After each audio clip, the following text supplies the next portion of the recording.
Bonsoir, c'est Kabbalah Time, live avec Rav Lightman, et bonsoir tout le monde, bonsoir Raël, bonsoir Doudi. Et ce soir, nous allons parler de Tammuz. C'est une journée qui n'est pas très claire. Les gens aimeraient avoir plus de détails à ce sujet. Pourrais-tu nous dire quelle est la signification de cette journée spéciale en ce qui a trait à la sagesse de la Kabbale? La création commence lorsque nous disons que la force supérieure a créé le mauvais penchant. Et le mauvais penchant, c'est notre ego qui se développe et qui s'est développé jusqu'à Babylone où nous sommes tombés. C'était là l'ego dans sa pleine mesure. Et nous avons élevé une tour et toute cette civilisation s'est effondrée. Il y avait les prêtres babyloniens qui ont découvert que la raison pour la crise, c'était l'ego chez les gens. Et ils ont annoncé à Babylone, Abraham, qui voulait se battre contre l'ego, pouvait le joindre et que chacun allait pouvoir peut-être surmonter les barrières de langage et la haine qui se développait entre les gens.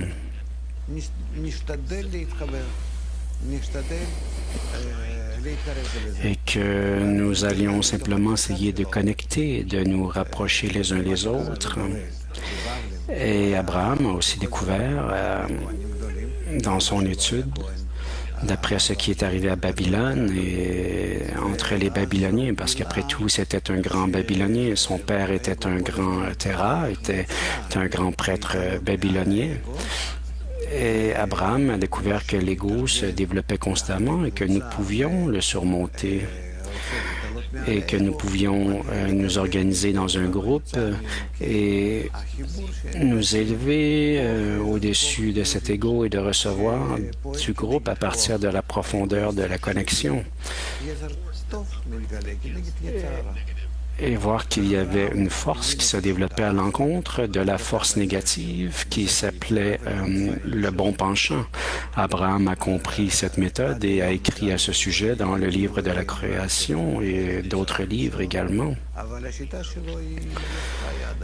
De nos jours, il ne nous reste que le livre de la création, mais cette méthode perdure toujours aujourd'hui et espérons que nous allons pouvoir l'implanter de la meilleure façon qui soit et en arriver à la réaliser. Alors, nous sommes à Babylone. Il invite toutes les personnes qui voulaient travailler de cette façon à maintenir les bonnes conditions et à venir à lui et de travailler en ce sens. Et comme Rambam l'a écrit, il y avait plusieurs milliers de personnes qui l'a connecté et c'est là la base même de la création du peuple d'Israël. Et la connexion était très simple, c'est que l'amour allait couvrir toutes les transgressions. Et c'est comme ça que les choses se sont passées jusqu'à ce que leur développement atteigne un autre degré dans la terre de Canaan et puis en Égypte. Chaque fois, ils arrivaient à surmonter l'accroissement de l'ego, tandis que le reste du monde était aux prises avec leur ego et se faisaient la guerre et se disputaient les uns les autres. Mais le groupe d'Abraham, à travers le temps, s'est constamment battu contre l'ego qui les séparait. Et c'est comme ça qu'ils ont avancé. Et ils ont alors découvert qu'à l'intérieur de leur ego, il y avait des forces opposées, la force du bien et de la connexion, et Il y avait également le mauvais penchant qui vient naturellement de la nature et le bon penchant, la bonne force qui vient de leur effort à se maintenir ensemble. Et entre ces deux forces, ils ont découvert que s'ils pouvaient se relier à la nature de la bonne façon, ils allaient découvrir l'amour et le don plutôt que la haine. Et ils ont vraiment révélé la force supérieure, la force positive. Et ils ont compris que cette force avait par exprès créé le mauvais penchant pour que les gens aient une certaine indépendance, mais que cette indépendance leur serve à atteindre le Créateur ou la force supérieure. Et c'est comme ça que le peuple d'Israël, parfois, a eu des succès, d'autres fois, il a échoué. Lorsqu'ils se sont soumis devant le mauvais penchant, alors ils ont reçu des coups durs, des épreuves. Et la première fois où il y a eu vraiment une épreuve, un coup dur, c'était le 17 de Tammuz, le jour de la réception de la Torah. Lorsque Moïse est monté au mont Sinaï et il a été là pendant 40 jours, c'était le congé de Shavuot et il est redescendu du mont Sinaï et a vu que était en train de vénérer le veau d'or. Alors il a brisé ses tables.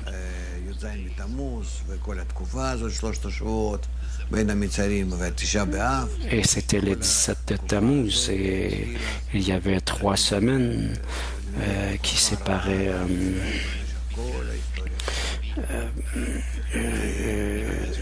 une certaine période de temps et ça a été vraiment une très mauvaise période pour le peuple d'Israël parce qu'à chaque fois, surtout pendant ces journées-là, nous avons péché. Et ce n'était pas la première fois, mais il n'y a pas de bien sans mal. Et par conséquent, les péchés qui ont amené Moïse à briser ses tables ont amené le peuple à corriger ses façons de faire. Et alors, avec la Torah, ils se sont engagés et observé la Torah, c'est-à-dire qu'ils ont atteint la force du bien, de la connexion entre eux. Et c'est ce que nous appelons observer la Torah, parce que aimer son prochain comme soi-même, c'est la règle de la Torah, et c'est ce qu'il nous faut faire, et c'est ce qui est écrit dans toutes nos sources. La foi du peuple d'Israël, sa destinée se trouve entre le bien qui est la connexion et le mal qui est la séparation. Et la destinée de la nation dépend de ces deux forces. Et dans l'histoire, nous nous sommes connectés et quand nous nous sommes séparés, alors ça a été la ruine des temples et c'est comme ça que ça s'est passé dans le premier temple et ensuite l'exil à Babylone et ensuite le deuxième temple où nous avions réussi à nous reconnecter et que nous l'avons construit et encore une fois nous sommes retombés dans la haine sans raison et nous avons causé la ruine du deuxième temple et depuis ce jour nous sommes en exil, c'est-à-dire que la haine entre nous s'est accrue et s'est accrue et d'une certaine façon nous ne pouvons même plus penser à la connexion entre nous. Parce que le seul qui serait le seul salut à tous nos problèmes. Et aussitôt qu'il y aura une connexion, la séparation reviendra et puis il nous faudra rétablir la connexion. Et c'est là l'histoire du peuple juif depuis des milliers d'années. Quand l'ego entre nous se révèle de façon très rapide et un peu sauvage, nous tombons dans un état de haine mutuelle entre les religieux et les séculiers, entre les occidentaux et les orientaux, les séfarades et les ashkénazes, les blancs et les noirs, la droite et la gauche.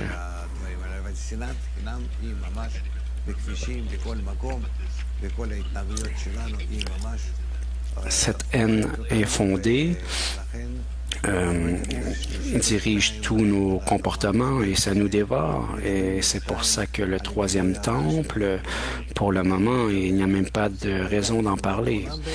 Nous ne faisons que parler de la révélation du mal de plus en plus. Et la haine qui grandit entre nous ou est contre nous avec les décisions qui se prennent aux Nations unies. Nous voyons que les nations, le monde, qui était sympathique à notre endroit il y a ça encore 50, 60 ou 70 ans, parce qu'il semblait que nous construisions quelque chose de bon pour eux. Maintenant, ils nous regardent comme étant la source de tout le mal dans le monde. Et quand le jeûne de la journée du Tammuz se termine, c'est-à-dire que c'est la fin de la révélation du mal dans le peuple d'Israël. Et c'est la ruine qui suit cette révélation. Et il nous faut maintenant corriger ce mal. Et c'est pour ça que nous avons la sagesse de la Kabbale et nous utilisons, lorsque nous l'utilisons, nous maintenons plus ou moins dans la sanctité. La sainteté, c'est l'amour et le don. Et sinon, c'est la haine mutuelle. Et nous étions dans cette haine après la chute du second temple, mais avant la chute, nous étions dans l'amour et la connexion. Et la haine infondée s'est emparée de nous. Et Rabbi Akiva nous avertissait qu'il nous fallait cesser, mais ils n'ont pas prêté attention à ses paroles. Et tout a été détruit et tout le monde est parti en exil. Et encore aujourd'hui, nous pleurons, surtout notre organisation, parce que nous utilisons la sagesse de la Kabbale, qui est la méthode de la correction, pour corriger le mauvais penchant chez l'homme. Et personne ne veut entendre parler de notre méthode. Ils n'y prêtent pas attention, comme si tout allait bien, et de jour en jour, nous nous enfonçons dans le mal. Mais pourquoi est-ce que ça prend autant de temps? Il y a eu une ascension et une chute, une ascension et une chute. Il semble que la dernière chute a eu lieu il y a 2000 ans et que nous n'en sommes pas sortis. Oui, c'est que pendant cet exil, nous n'avons pas encore fait le travail entre nous, mais nous étions plutôt mixés avec les nations du monde. Et comme il est écrit, le peuple d'Israël n'allait s'exiler sinon que pour rejoindre les âmes des nations. Alors cet exil nous a menés à nous étendre aux quatre coins du globe pour rejoindre les nations.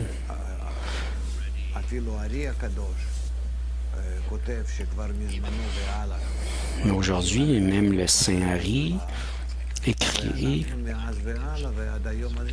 qu'à partir de son époque, le temps de la rédemption avait commencé et jusqu'à aujourd'hui, nous sommes cependant dans un état où nous ne voulons pas approcher cette rédemption. Et cette rédemption, c'est très simple. Il s'agit de se rapprocher les uns des autres.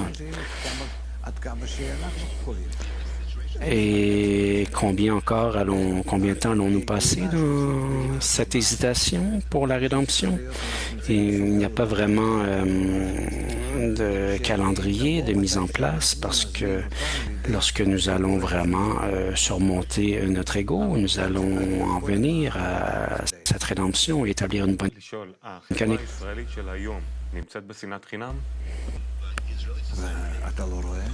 La société d'Israël de nos jours est dans une haine infondée, mais ne le vois-tu pas? Alexis demande, le temple a été ruiné en raison de la haine infondée. Comment pouvons-nous surmonter la séparation de notre nation? Si nous comprenons que notre destinée en dépend et celle de nos enfants et de tout le monde, alors nous n'aurons d'autre choix que diriger un système et à partir du gouvernement, des organisations sociales et essayer de mettre en place des activités pour qu'il y ait davantage d'organisations qui veuillent la bonne connexion et nous rejoignent. Nous ne voulons rien d'autre que la proximité entre les gens d'Israël, ici, sur la terre d'Israël. Et comment le voir comme quelque chose d'essentiel? Il faut regarder notre histoire. Oui, mais la haine est fondée dans notre société aujourd'hui ici. Nous retournions au jour du temple où il y avait la haine infondée. Et nous savons que cette haine a amené la ruine des temples. Alors, quel est le pourcentage de haine qui nous amène à basculer vers la ruine du temple? Il y a tellement de conditions changeantes qu'il n'y a pas de possibilité de l'évaluer. Il faut dire que la connexion amène le salut et la rédemption et que la haine, ça apporte des problèmes. Oui, ben notre société, tu dis qu'aujourd'hui, elle est dans une haine infondée. Oui, une grande haine infondée parce que la haine, c'est un grand état. Nous sommes habitués. Regarde ce qui se passe au gouvernement et la politique, mais ils se connectent toujours, non? Non, non. La haine est fondée, ça veut dire que je ne peux surmonter ma propre nature, que j'ai mes propres intérêts et que j'agis en ce sens et que je suis prêt à te détester pour atteindre un but corporel. Mais tout ça, ce n'est pas correct de regarder les choses de cette façon.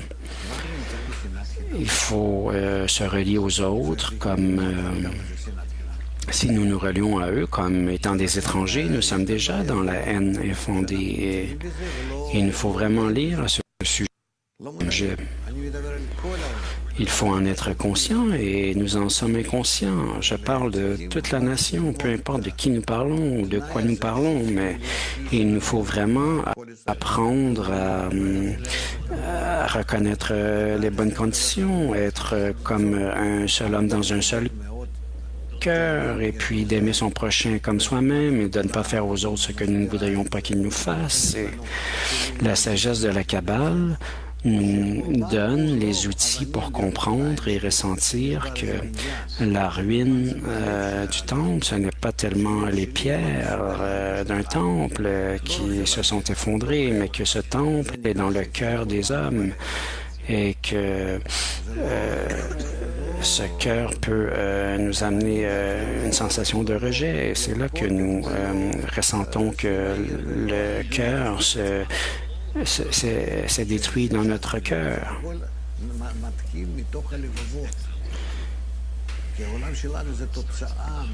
Alors tout commence à partir du cœur, parce que notre monde est le résultat de ce qui arrive dans notre cœur.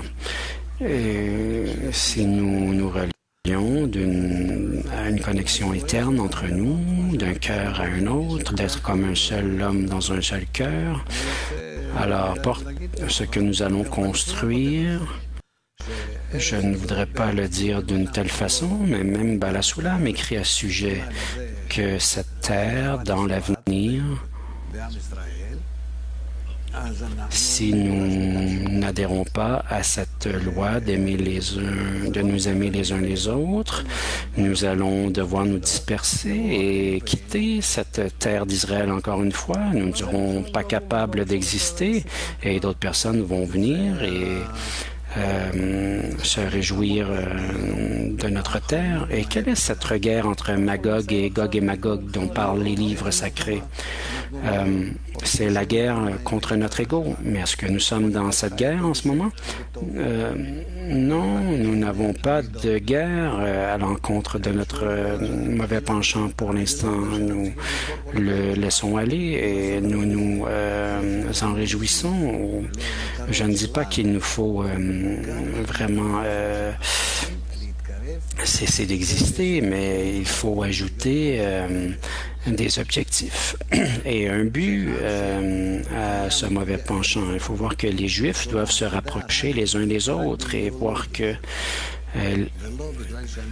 en s'unifiant, en s'unissant,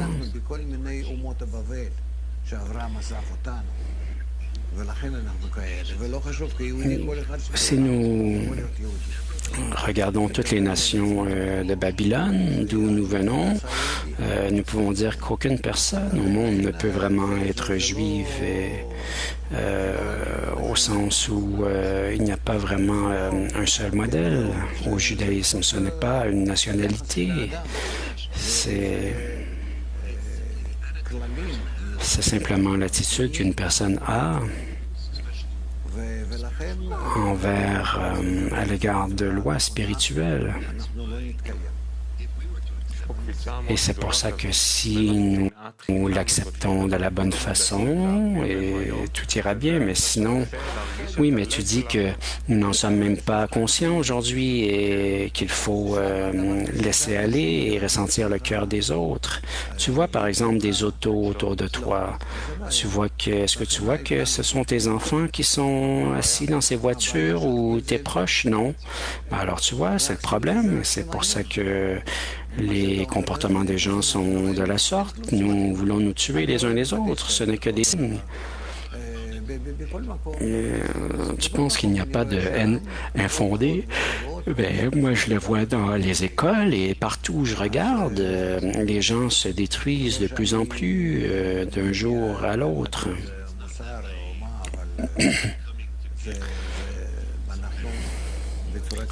Alors, ce n'est pas que je veux faire la morale, mais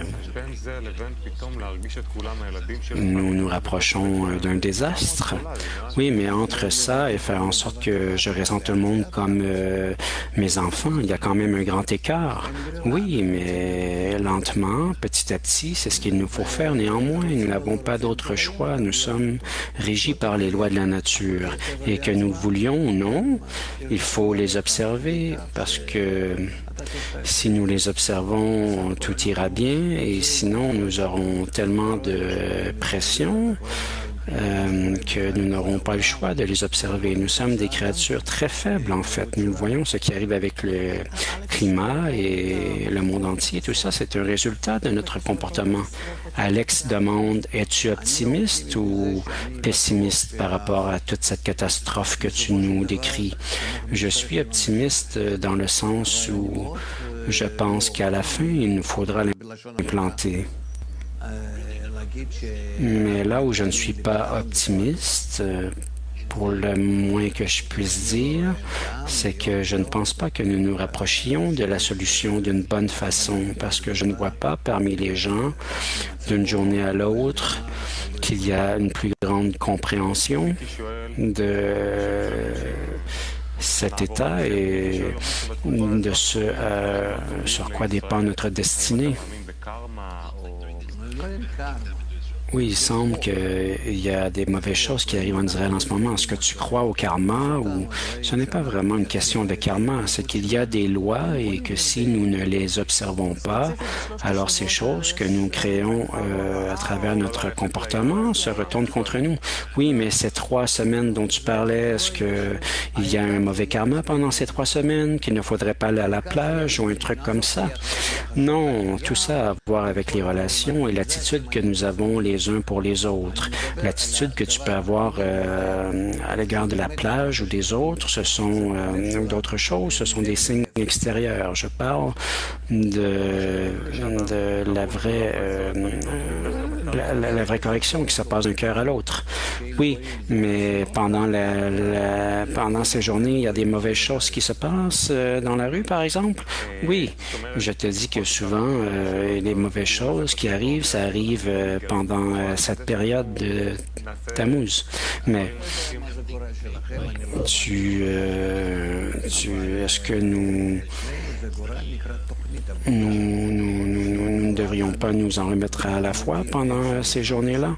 Je ne sais pas ce que tu considères être une foi, mais tout ce que je peux te dire, c'est qu'il y a un système qu'il nous faut respecter et que par conséquent, il faut être prudent et ne pas nous en tenir à ces forces du mal qui œuvrent en ce monde sans vouloir utiliser le bon penchant pour les surmonter.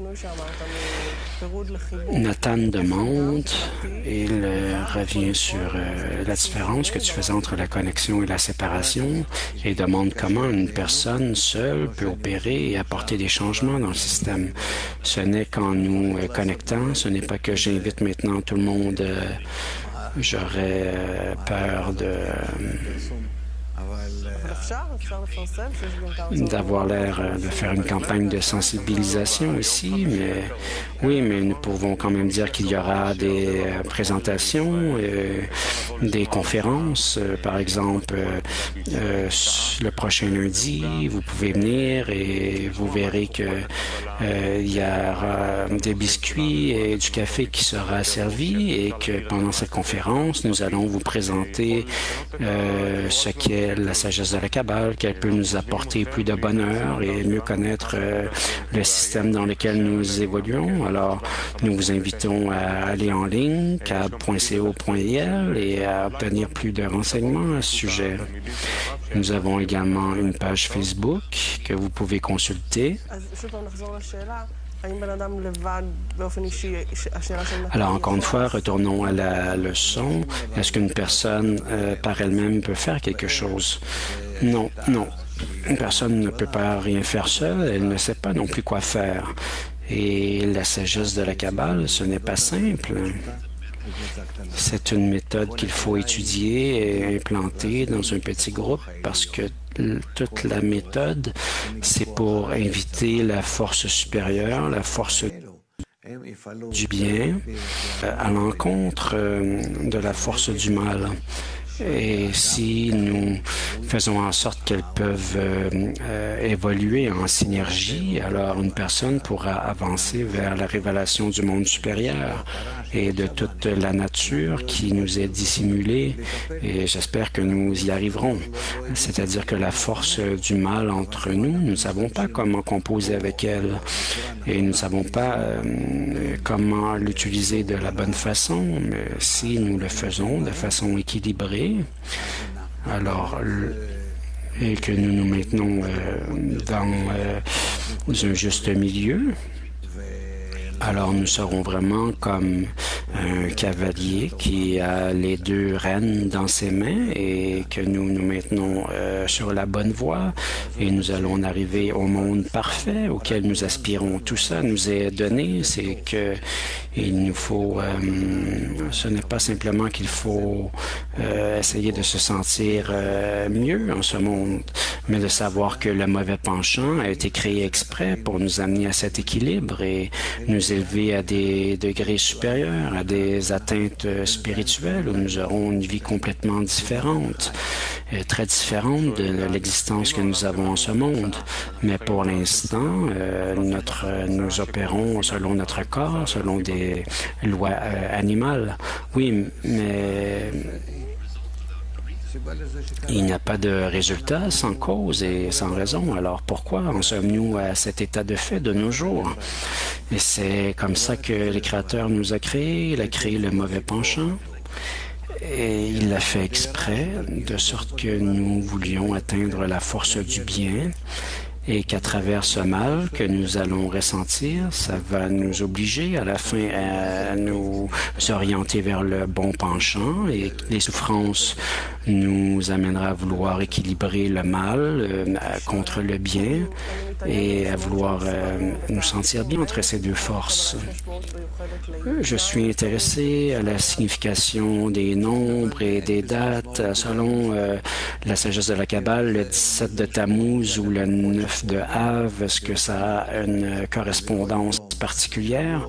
Oui, mais pas tellement en raison des chiffres ou de la numérologie, mais c'est qu'il y a des forces à l'œuvre derrière. Et c'est là-dessus qu'il nous faut nous concentrer. Et ces forces sont là à chaque heure, à chaque minute et à chaque instant. Et il y a des forces qui opèrent sur la réalité. La réalité change et tout ça, ça cascade jusqu'à nous. Y a-t-il quelque chose que nous pouvons faire pour contrer ces forces ou non? Non, il faut simplement connaître le système et pour savoir comment l'opérer. Un enfant ne pourra savoir comment composer avec ses forces. Il nous faut vraiment apprendre à leur sujet pour pouvoir les utiliser à bon escient. La haine infondée, c'est une autre expression pour parler du mauvais penchant. Oui, la haine infondée ou le mauvais penchant, c'est la même chose, mais le mauvais penchant, c'est un générique. Et la haine infondée, ça veut dire que le mauvais penchant a cru citer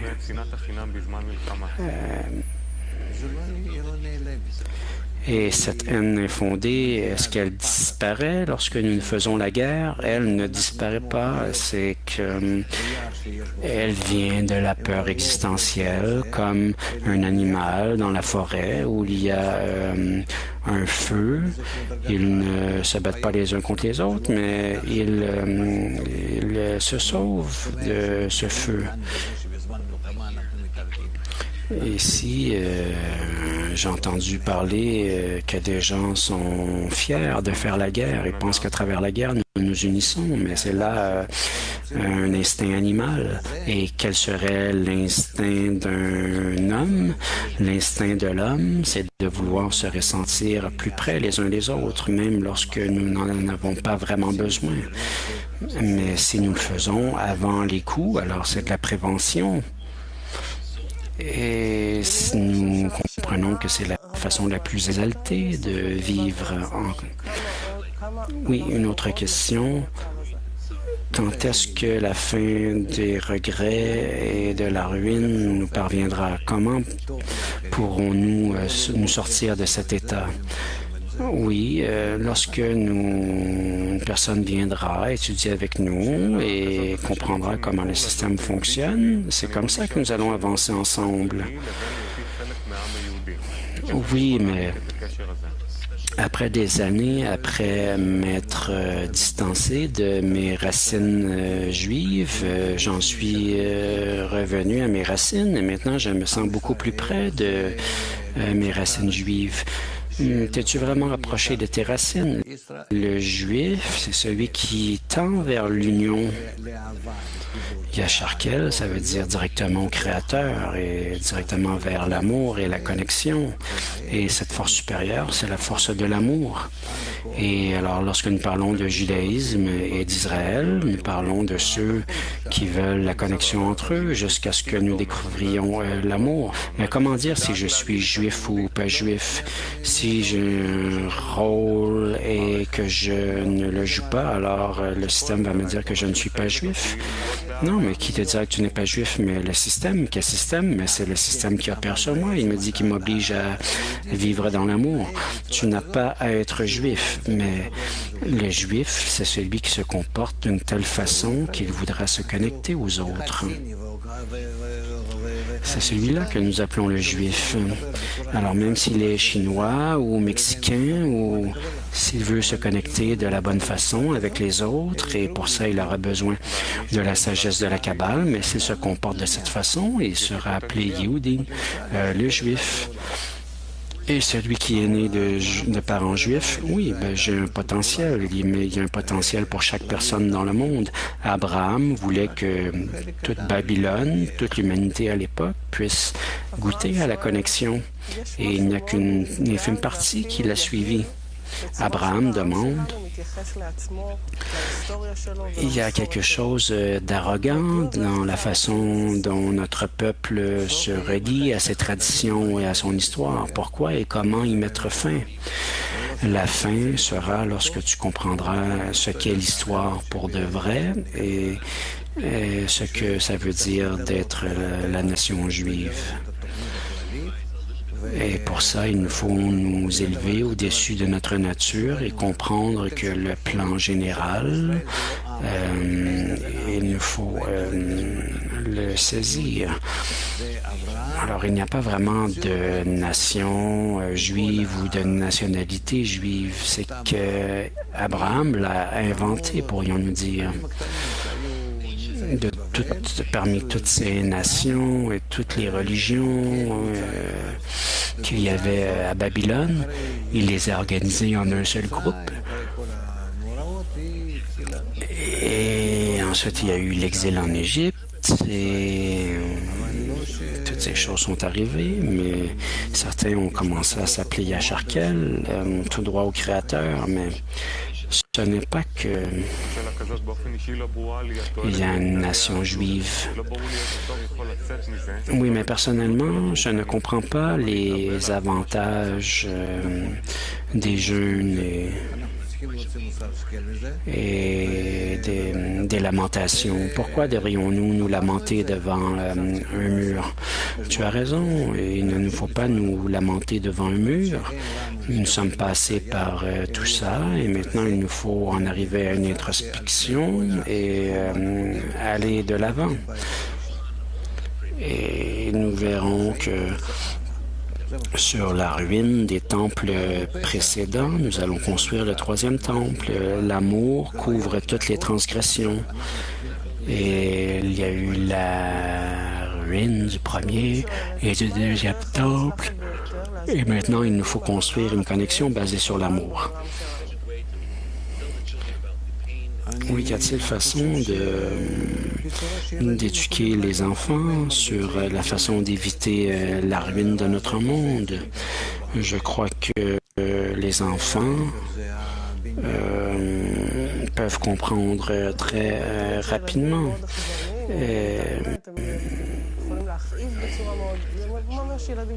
Oui, mais si nous disons la vérité, ça peut sembler très cruel et les petits-enfants n'ont pas encore toutes ces aptitudes sociales. Alors comment?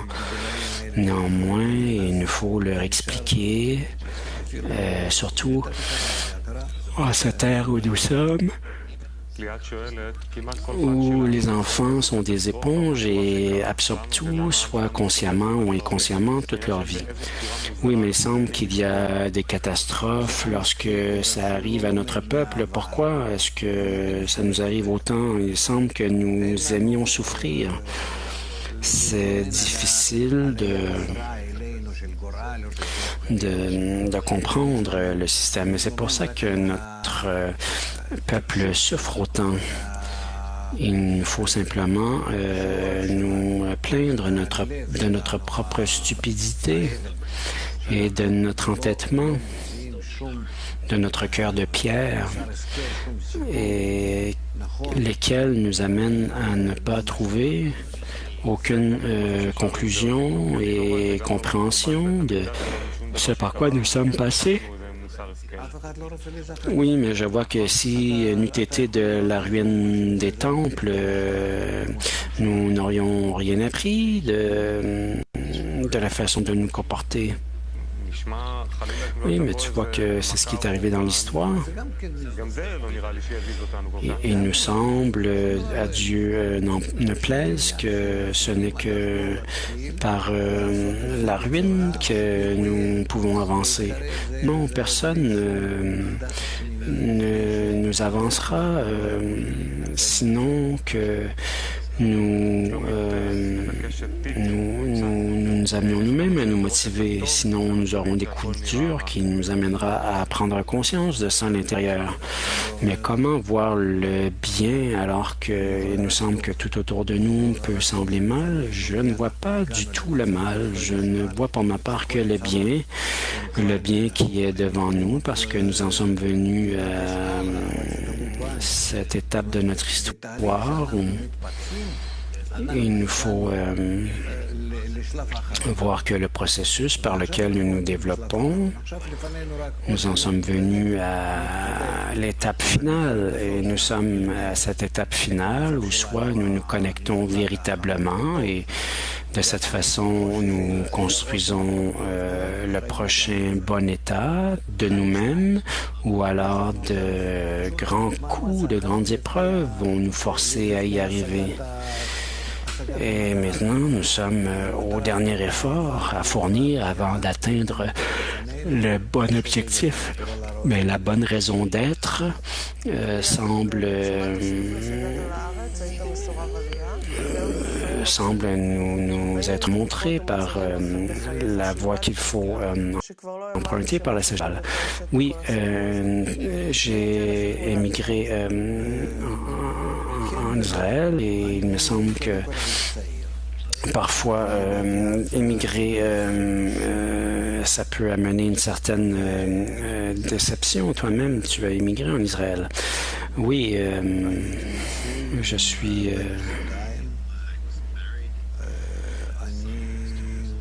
je suis arrivé en Israël. J'étais marié avec un enfant de 2 ans. Et oui, ce n'était pas simple pour moi. On aurait pu me mettre en prison en Russie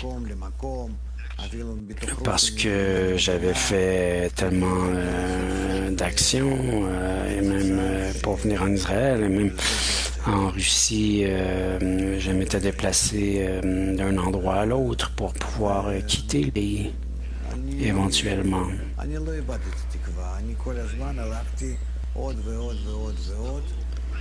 Alors, je n'ai pas perdu l'espoir, mais il me semblait que de plus en plus, j'investissais dans la force qui me permettrait d'atteindre le but et je ne voulais pas terminer ma vie en Russie de cette façon. Et c'est tout.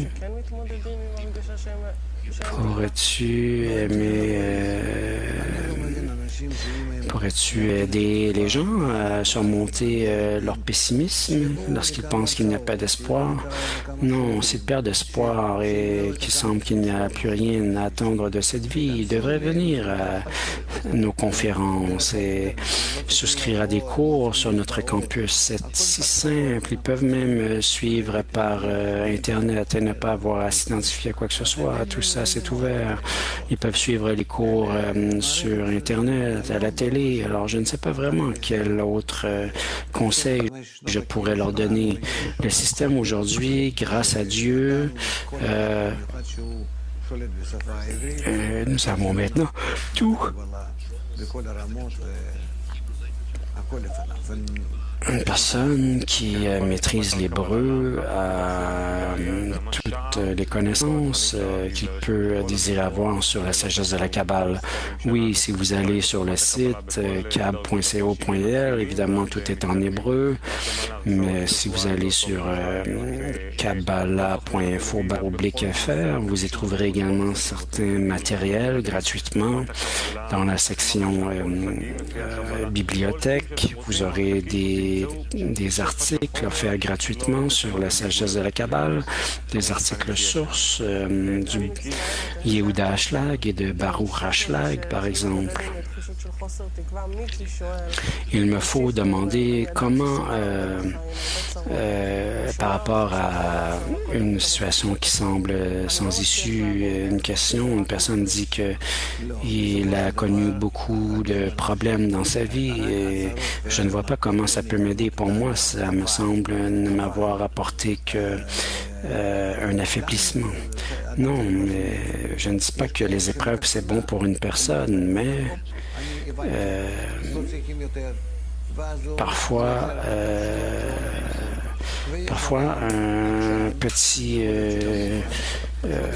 une petite épreuve, ça permet à des gens de se corriger tout de suite et d'autres sont plus têtus et reçoivent des coups durs et se rebellent parce qu'ils n'obtiennent pas ce qu'ils veulent et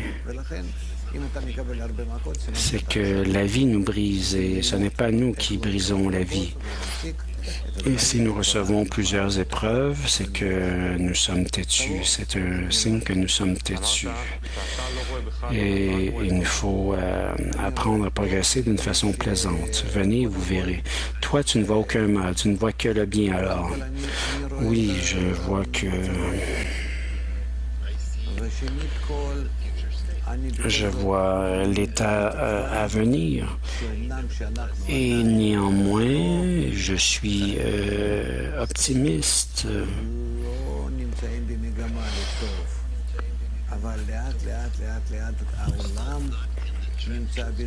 Bien que nous ne soyons pas en transition vers le bien, lentement, le monde se dirige dans cette direction et je suis optimiste et je crois que j'ai bon espoir que cette nation aura la possibilité de comprendre que la destinée du monde est entre nos mains et dépend de la bonne relation entre nous et les autres. Et le plus rapidement ils en viendront à la sagesse de la Kabbale, plus ce sera simple pour nous.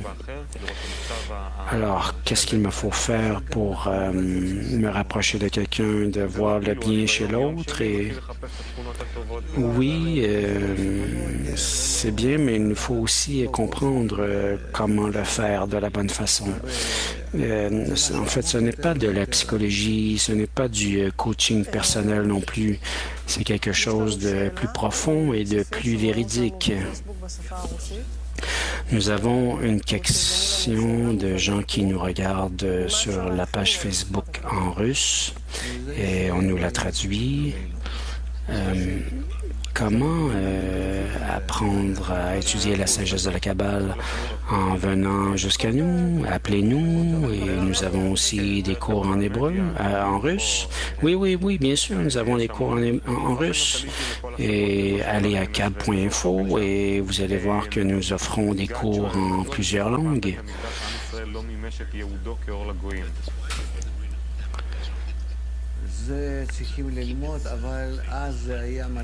Mais pourquoi, avant la ruine du Temple, nous n'avons pas été capables de voir que nous étions une lumière pour les nations? C'est qu'ils n'y sont pas parvenus, les Israéliens, avant la chute de ces temples, parce que nous sommes descendus du degré le plus élevé où nous étions montés grâce à la bonne connexion entre nous. Et en chutant de cet endroit, à la fois dans nos récipients de dons et de réception, c'est ce que nous appelons la ruine du premier et du deuxième temple. Et là, nous sommes partis en exil et aujourd'hui, ce qui arrive est très spécial. Parce que nous commençons à connecter tout le monde et nous disons que nous construisons le troisième temple. Et le troisième temple, c'est la bonne connexion entre les Juifs et toutes les nations du monde ensemble. Et alors, nous disons que nous allons être une maison de prière pour le monde entier.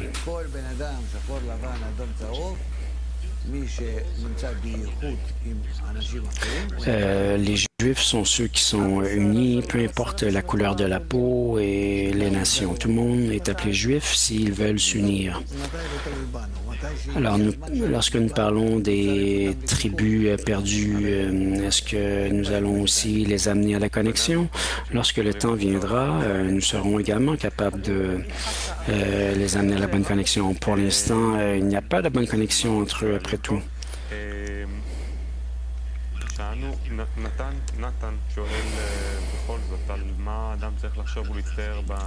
Nathan demande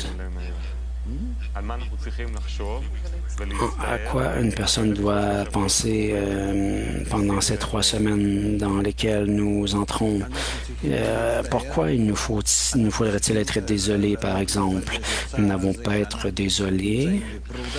Il nous faut penser au fait que ce regret qui vient de la séparation entre nous, ça vient du fait que le temple, troisième temple n'a toujours pas été construit, mais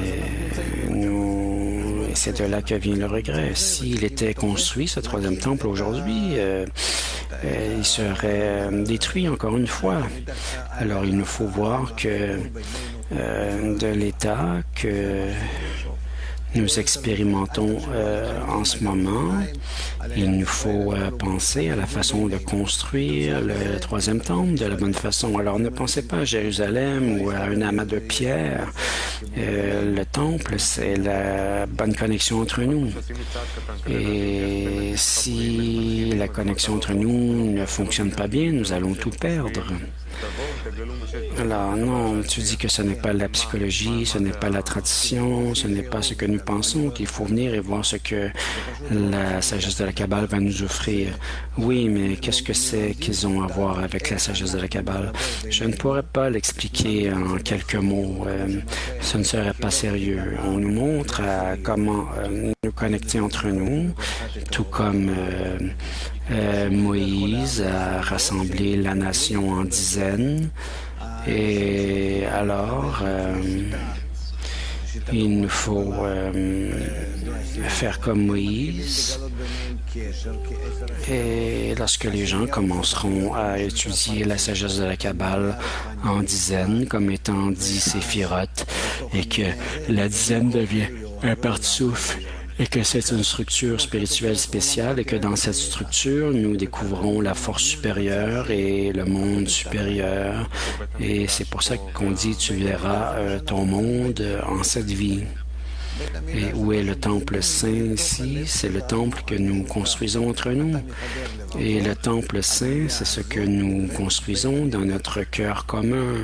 Nous connectons le cœur et cet édifice, c'est ce que nous appelons le Temple Saint. Alors nous allons conclure. Oui, après ces mots, nous allons avertir, nous mettre de l'information supplémentaire sur notre site Internet.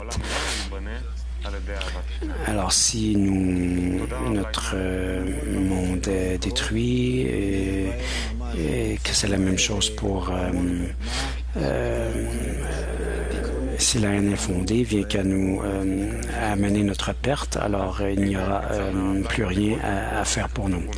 Alors oui, il nous faut vraiment comprendre ces conseils du Rav Lightman et aller sur notre page Facebook et sur notre blog pour en apprendre davantage sur tout ce dont nous avons parlé aujourd'hui.